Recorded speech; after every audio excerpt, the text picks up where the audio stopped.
بسم اللہ الرحمن الرحیم۔ سب سے پہلے تو میں اس کا آغاز کروں گا کہ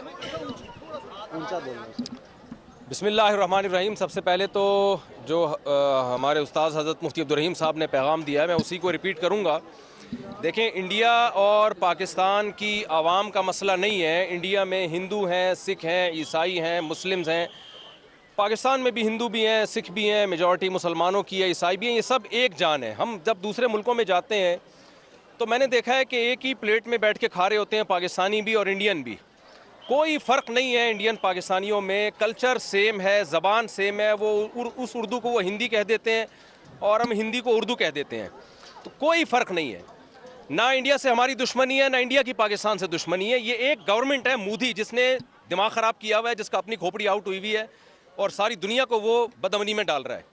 تو انڈین کو بھی چاہیے، پاکستانیوں کو بھی چاہیے، ایک انسان کو قابو میں لائیں۔ آپ ایک کی کھوپڑی کو سیٹ کر دیں گے، پوری دنیا میں امن ہو جائے گا۔ اس کی کھوپڑی خراب ہو گئی ہے۔ پہلگام میں اس نے خود وہ کیا ہے جو کچھ کیا ہے۔ پہلگام میں جو کچھ ہوا ہے، بے گناہ لوگ مارے گئے ہیں، ہم اس کی بھرپور مذمت کرتے ہیں۔ اسلام تو میدان جنگ میں بوڑھوں اور بچوں کو قتل کرنے کی اجازت نہیں دیتا، وہ سیاحوں کو قتل کرنے کی کہاں سے اجازت دے گا؟ تو پاکستان کا اس پہلگام والے واقعے سے کوئی تعلق نہیں ہے اور اس واقعے کی ہم بھرپور مذمت کرتے ہیں۔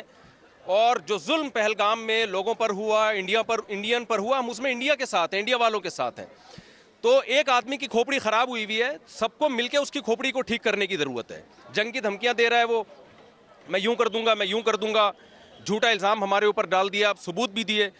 بھائی اگر آپ کا خیال ہے کہ پاکستان نے یہ کام کیا ہے تو آپ ایک تیسرے ملک کو ثالث بنائیں۔ جب بھی دو میں جھگڑا ہوتا ہے، تیسرا ثالثی کا کردار ادا کرتا ہے۔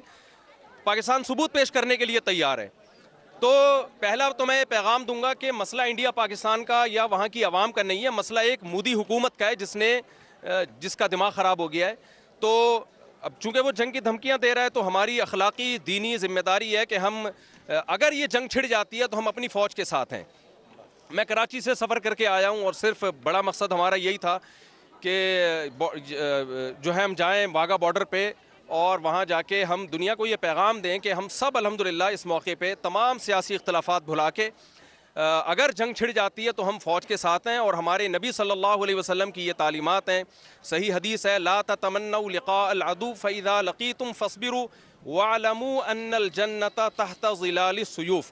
نبی صلی اللہ علیہ وسلم نے فرمایا دشمن سے لڑائی کی کبھی تمنا مت کرو، لیکن اگر جنگ چھڑ جاتی ہے تو یقین کر لو کہ اللہ نے جنت تلواروں کے سائے میں رکھی ہے۔ تو بھائی مسلمانوں کو تو جنت میں جانے کا میرا خیال ہے ویسے ہی بہت شوق ہے، تو یہ تو شارٹ کٹ راستہ ہوگا ہمارے لیے۔ الجہاد مختصر طریق الجنہ، نبی صلی اللہ علیہ وسلم نے فرمایا جہاد جنت میں جانے کا مختصر ترین شارٹ کٹ راستہ ہے۔